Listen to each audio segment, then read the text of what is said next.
ଯେତେ ଚେଷ୍ଟା କରିଲେ ବି ମନ୍ଦିର ପରିକା ଆମେ କେବେ ବି ତ ବନେଇ ପାରିବାନି, କିନ୍ତୁ ମୁଁ ଚେଷ୍ଟା କରିଥିଲି ଯେଉଁଟାକି ବହୁତ ଭଲ ବନିଥିଲା। ଆଜି ମୁଁ ଆପଣମାନଙ୍କ ସହିତ ବେସରର ରେସିପି ସେୟାର କରିବି। ଏଇଠି ଦେଖନ୍ତୁ ସବୁତକ ପରିବା ମୁଁ ନେଇଯାଇଛି। ପରିବାର ନାଁ ମୁଁ ଲେଖିଦେଇଛି, ଆପଣମାନେ ନେଇଯାଇପାରିବେ।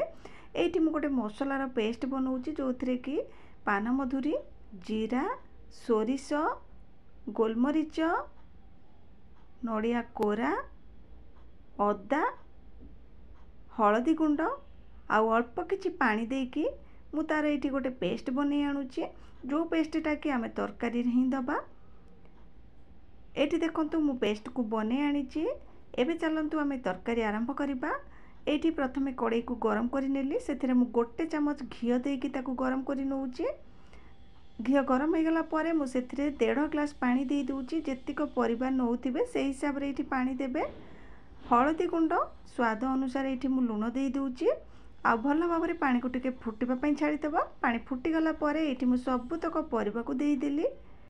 महाप्रभुंर प्रसाद तो आम घरे जिते चेष्टा कले भी सेटा बन पारिबानी, किंतु घरे मुझे एमती बनई जोटा कि बहुत स्वादिष्ट बनी। ये मुझे सबुतक परिबा दे सारापर से मसलार पेस्ट देदेली।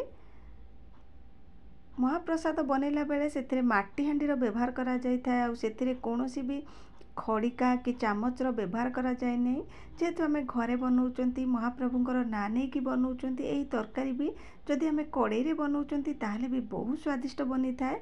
ये सब परिबा को आउ मसला को दे सारापर मुझे गोले देकी एबे कवर करके सिझापी छाड़देवी।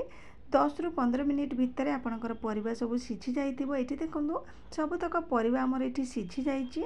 एठी मु आपण मानको देखेबा पई भूली जाइथिली, मु एठी टिके गुड़ देइथिली काहेकि ना महाप्रसाद बेसर टिके मीठा लागि थाए। आउ गुड़ टिके देइथिली, आउ देकी ताकू गोळेई नेइथिली। बेसर को अलगा छुंक करा जाई न थाए। मु एमती ऊपर टिके देइदेली आधा चामच जीरा आउ घी को गरम करके ता ऊपर देकी ताकू भल भाव में एठी टिके गोळेई नउची। आमर सुपर टेस्टी बेसर ये प्रस्तुत हो गला। मु तो एमती ही घरे बनाए जोटा कि बहुत स्वादिष्ट लगे। आमे माने तो जेते चेष्टा कले भी महाप्रसाद बेसर घरे केबे भी बनई पारिबानी। से तो महाप्रभुंकर महाप्रसाद आमे केमती घरे बनई पारिबा सेटा बनई हबनी, किंतु चेष्टा करिसेंती जेहेतु भगवानकर ना नहीं कि करूचंती थाले एही रेसिपीटा हमर बहुत बढ़िया बनिबो।